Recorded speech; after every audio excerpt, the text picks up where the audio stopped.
Hello friend, आज हम सीखेंगे क्लास टेंथ के चैप्टर नंबर 11 जिसका नाम है वृत्तों से संबंधित क्षेत्रफल। इसके अंतर्गत हम देखेंगे त्रिज्यखंड, वृत्तखंड और त्रिज्यखंड और वृत्तखंड का क्षेत्रफल कैसे निकालें। ये बेसिक चीज़ें हम इस चैप्टर के अंदर समझेंगे। इंट्रोडक्शन पार्ट में ये पार्ट हमारा 1 होगा और पार्ट 2 में हम लोग देखेंगे इससे संबंधित अभ्यास प्रश्न। ठीक, तो शुरू करते हैं इसको। तो इस चैप्टर में शुरू करने से पहले सबसे पहले हम देखेंगे कि वृत्त क्या होता है और वृत्त से संबंधित व्यास, त्रिज्या और एरिया और परिधि। तो वृत्त क्या होता है? वृत्त एक ऐसा सर्कुलर 2 डायमेंशनल आकार है जिसमें कोई एज नहीं होती है, उसको हम क्या बोलते हैं? वृत्त। और दूसरा फिर इसके बाद क्या होता है? डायामीटर ऑफ अ सर्कल, यानी वृत्त का व्यास। वृत्त का व्यास क्या होता है? व्यास क्या होती है? वृत्त के एक एंड से वृत्त के दूसरे छोर तक यानी एंड तक मिलाने पर जो रेखा आती है जो केंद्र से होकर जाती, कंडीशन भी क्या होनी चाहिए कि वो केंद्र से होकर जाएगी। वृत्त के एक छोर से दूसरे छोर को मिलाने वाली रेखा जो केंद्र से होकर जाती है उसे हम क्या बोल देते हैं? व्यास। उसको क्या बोल देते हैं? व्यास। व्यास को हम स्मॉल d से रिप्रेजेंट करते हैं। और त्रिज्या क्या होती है हमारी? त्रिज्या व्यास की हमेशा आधी यानी d/2। तो अगर हमें त्रिज्या पता है तो व्यास क्या हो जाएगा, मतलब d बराबर क्या हो जाएगा? 2r। हम ये भी कह सकते हैं, यानी डायामीटर क्या होता है? वृत्त की त्रिज्या का 2 गुना होता है। यहाँ तक चीज़ समझ में आ गई। अब इसके बाद देखेंगे वृत्त का क्षेत्रफल। वृत्त का क्षेत्रफल क्या होता है?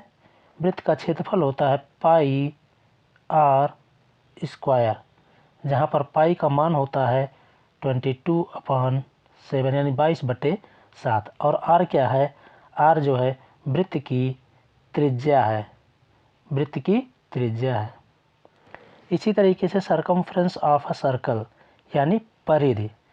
परिधि क्या चीज़ होती है? सर्कल के चारों तरफ जो दूरी हम चलते हैं इसी क्या बोलते हैं हम लोग? परिधि बोलते हैं, सरकमफ्रेंस। तो ये कितना होता है? 2πr, जहाँ पाई का मान 22/7 और r क्या है? वृत्त की त्रिज्या। एक और चीज़ बचती है, हम जिसे कहते हैं जीवा। जीवा क्या होती है? वृत्त के एक छोर को दूसरे छोर से मिलाने वाली रेखा। लेकिन इसकी क्या खास बात होती है कि यह केंद्र से होकर नहीं जाती है। अगर यह केंद्र से होकर जाएगी तो यह जीवा हमारी क्या बन जाएगी? व्यास बन जाएगी। तो जीवा क्या होती है? वृत्त के एक छोर से दूसरे छोर को मिलाने वाली रेखा जो केंद्र से होकर नहीं जाती है, उसे हम क्या बोल देते हैं? जीवा। नेक्स्ट देखते हैं आगे। तो हमारा क्या है नेक्स्ट? त्रिज्यखंड। त्रिज्यखंड क्या होता है? एक वृत्तीय क्षेत्र का वह भाग जो 2 त्रिज्याओं और संगत चाप से घिरा हो उसे हम क्या कह लेते हैं? वृत्त का त्रिज्यखंड कहते हैं। इसको देखते हैं कैसे। हमारे पास मान लीजिए एक वृत्त है, हमारे पास क्या है? एक वृत्त। इसकी 2 त्रिज्याएं, एक त्रिज्या ये हो गई, दूसरी त्रिज्या ये हो गई। त्रिज्या क्या होती है? वृत्त के केंद्र से वृत्त के जो है किसी भी छोर या किसी भी कोने को मिलाने वाली जो रेखा होती है उसको हम क्या बोल देते हैं? त्रिज्या। तो क्या है? एक वृत्तीय क्षेत्र का वह भाग जो 2 त्रिज्याओं और संगत चाप। 2 त्रिज्याएं कौन कौन सी हो गई? एक त्रिज्या हो गई हमारी ये हो गई, दूसरी त्रिज्या ये, और संगत चाप कौन सा हो गया इसका? संगत चाप ये हो गया।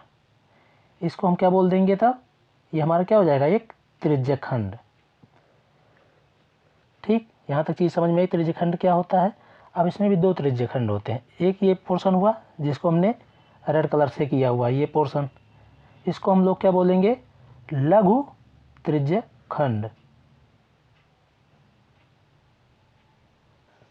तो हम इसको क्या बोलेंगे, लघु त्रिज्य खंड। इसके अलावा जो बचा हुआ भाग है जिसको हम ब्लू कलर से कर रहे हैं, ये हमारा कौन सा हो जाएगा, ये वाला पोर्शन पूरा ये दीर्घ त्रिज्य खंड। इसको क्या बोलेंगे हम लोग, दीर्घ त्रिज्य खंड। ये हमारा हो जाएगा दीर्घ त्रिज्य खंड। यहाँ तक चीज़ समझ में आ गई। हमारा ये पोर्शन हो गया लघु त्रिज्य खंड और ये वाला पोर्शन हो गया हमारा दीर्घ त्रिज्य खंड। अब इनका क्षेत्रफल कैसे निकालेंगे, क्षेत्रफल निकालेंगे क्या है, अगर हमारा एक सर्कल है ये, इस सर्कल का पूरा क्षेत्रफल कितना होता है, सर्कल का क्षेत्रफल पूरा कितना होता है, पाई आर स्क्वायर। और सर्कल के सेंटर पे कितना एंगल बनता है, 360। कितना एंगल बनता है, 360। अगर हमें मान लें कि जो लघु त्रिज्य खंड है ये हमारा थीटा एंगल बना रहा है, कितना एंगल, थीटा एंगल। तो बाहर वाला एंगल कितना हो जाएगा बड़े वाले त्रिज्य खंड का, ये हो जाएगा टोटल का 360 माइनस थीटा। तो अगर लघु त्रिज्य खंड थीटा एंगल बना रहा है तो इसका क्षेत्रफल कैसे निकालेंगे, पूरे सर्कल का क्षेत्रफल कितना, पाई आर स्क्वायर। यानी जब 360 डिग्री एंगल बन रहा है सेंटर पर तो उसका क्षेत्रफल कितना आ रहा है, पाई आर स्क्वायर। तो जब एक बनेगा तो एक एंगल बने तो क्या हो जाएगा, पाई आर स्क्वायर बाई 360। और जब थीटा एंगल बने तो क्या हो जाएगा, इसी में थीटा से मल्टीप्लाई, यानी लघु त्रिज्य खंड का क्षेत्रफल क्या हो जाएगा, theta upon 360 into pi R square. इसी तरह से दीर्घ त्रिज्य खंड का क्षेत्रफल दो तरीके से निकाल सकते हैं। एक तो हो जाएगा एंगल कितना है, ये बचा कितना एंगल है, ये 360 माइनस थीटा। तो क्या लिख सकते हैं, 360 minus theta upon 360 into pi R square. दूसरा तरीका क्या हो सकता था कि पाई आर स्क्वायर क्या होगा, पूरे का क्षेत्रफल, पाई आर स्क्वायर क्या होगा, पूरे वृत्त का क्षेत्रफल। उसमें से अगर हम लघु त्रिज्य खंड का क्षेत्रफल अगर हम घटा दें तब भी हम क्या पा सकते हैं, दीर्घ त्रिज्य खंड का क्षेत्रफल निकाल सकते हैं। ठीक, यहाँ तक चीज़ समझ में आ गई। अब हमारा अगला पॉइंट है त्रिज्य खंड का चाप। त्रिज्य खंड का चाप क्या है, आर्क क्या है, त्रिज्य खंड का चाप ये है। अगर हम इस त्रिज्य खंड लघु त्रिज्य खंड को कहें लघु त्रिज्य खंड, तो लघु त्रिज्य खंड का चाप, तो लघु त्रिज्य खंड का चाप क्या हो जाएगा, अगर ये हमारा कौन सा, ये लघु त्रिज्य खंड है जो सेंटर पर कितना एंगल बना रहा हमने माना है, थीटा। तो पूरा अगर हम पूरी परिधि देखें कितनी होती है, पूरी परिधि क्या होती है, 2 पाई आर। ये कब होती है 2 पाई आर, जब एंगल हमारा होता है 360 डिग्री। जब एंगल सेंटर पर बनता है तो हमारी परिधि सरकमफ्रेंस है कितनी आती है पेरीमीटर, ये 2 पाई आर। अभी हमें निकालना कितना है, ये वाला पोर्शन लघु त्रिज्य खंड का जो ये चाप है, कौन सा चाप है ये, अगर हम इसको ए मान लें, इसको बी मान लें, तो ये चाप कौन सा हो जाएगा, यहाँ पर हम इसको मान लेंगे P, A P B. Centre हमारा कौन सा है, ओ। ए पी बी हमारा जो होगा ये लघु चाप होगा।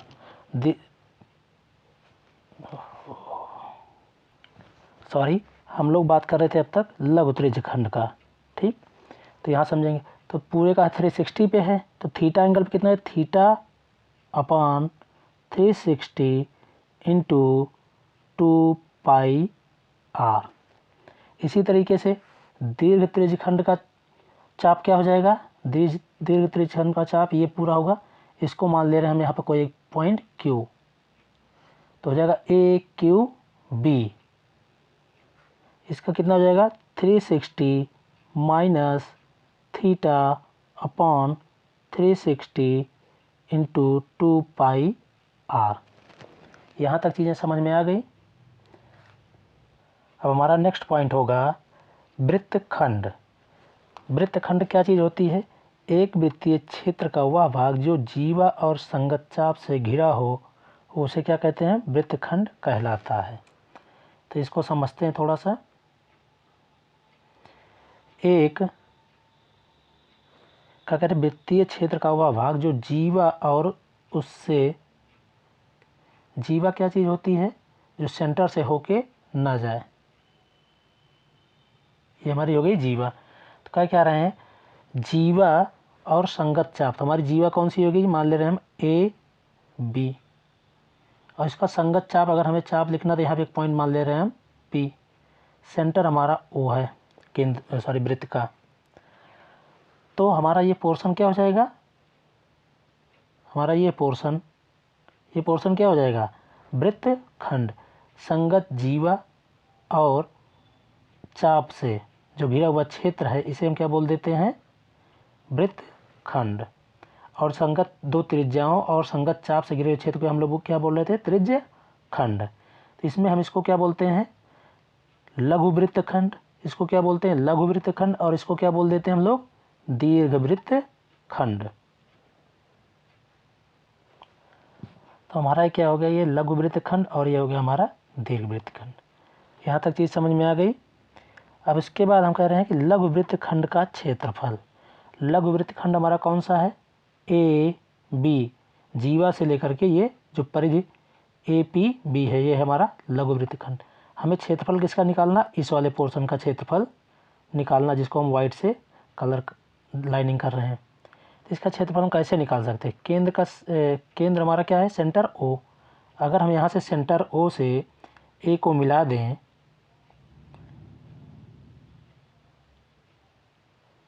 सेंटर को ओ से मिला दें तो एक त्रिज्या होगी, और सेंटर से, केंद्र से बी को मिला दें तो एक त्रिज्या होगी।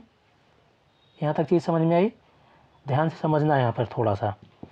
और उसके बाद ओ ए पी बी, ये क्या है? एक लघु त्रिज्यखंड है। नहीं, पूरा अगर हम देखें ओ ए पी बी, ये क्या है? पूरा लघु त्रिज्यखंड है। इसका क्षेत्रफल हम निकाल सकते हैं। इसका क्षेत्रफल क्या हो जाएगा? लघु त्रिज्यखंड का क्षेत्रफल क्या हो जाएगा? अगर ये एंगल यहाँ पर थीटा बना रहा है, तो ये एंगल क्या बना रहा है? थीटा बना रहा है लघु त्रिज्यखंड। तो इसका क्षेत्रफल क्या हो जाएगा? Theta upon 360 into pi R square.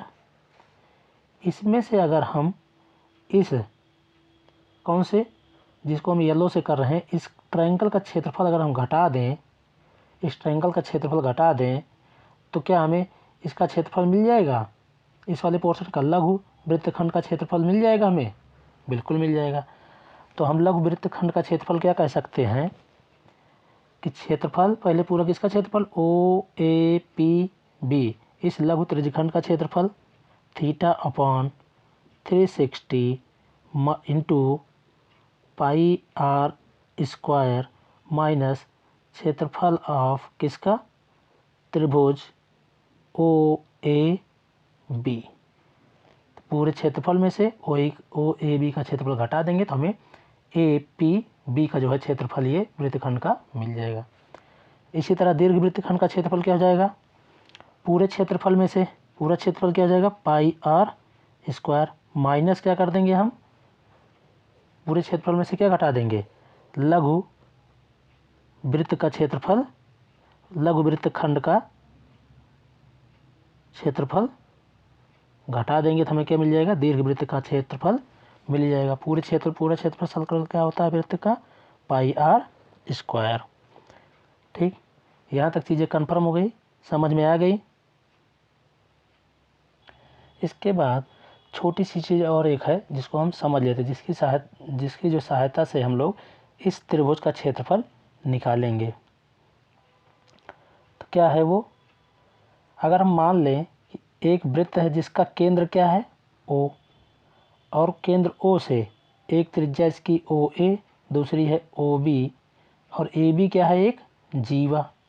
अगर केंद्र ओ से इस जीवा पर अगर हम एक लंब डालते हैं, ये लंब है, तो ये हमेशा जो है इस क्या करेगी? इस जीवा को दो बराबर भाग में बांटेगी। मतलब अगर यहाँ पी पॉइंट पे कट कर रही है तो ए पी बराबर पी बी हमेशा होगा। ये कैसे होगा, ये बात की बात है, बाद में हम बताएंगे। अगर जानना चाहें तो ये दोनों त्रिभुज को हम सर्वांग सिद्ध कर देंगे तो ये चीज़ें बराबर हो जाएंगी। ठीक, और एक चीज़, और ये वाला एंगल, ये दोनों एंगल भी आपस में क्या होते हैं, बराबर होते हैं। ठीक, यहाँ तक चीज़ें समझ में आ गई। तो यहाँ पर हमारा इंट्रोडक्शन पार्ट जो है यहाँ पर समाप्त होता है। इसके नेक्स्ट पार्ट 2 में हम लोग इसका अभ्यास प्रश्न एक्सरसाइज नंबर 11.1 देखेंगे। Thank you.